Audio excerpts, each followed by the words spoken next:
মাগো সংসার বৈরাগ্য কোনটা? এই যে আপনারা যেটা করছেন, সংসারে আছেন কিন্তু সংসারের মোহ, সংসারের মায়া আপনাদেরকে গ্রাস করতে পারে নাই।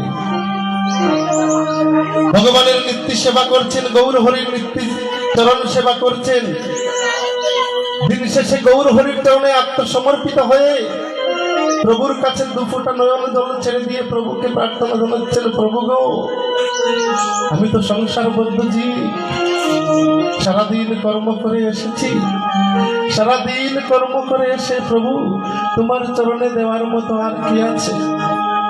একটি তুলসী পত্র হস্তে নিয়ে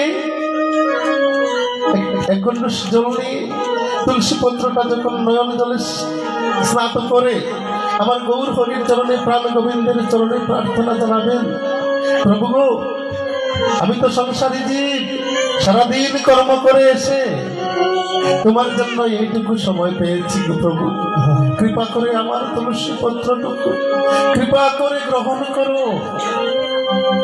আমার প্রভু ভক্তের নয়নের জল বড্ড ভালোবাসে, এক বিন্দু নয়ন জল ছেড়ে দিয়ে যদি প্রভুর কাছে প্রার্থনা করেন গো বাবা, দিনের দয়াল নিত্যানন্দ প্রভু, কাঙালের ঠাকুর গৌর হরি অবশ্যই অবশ্যই আপনার এই সেবাটুকু গ্রহণ করবেন।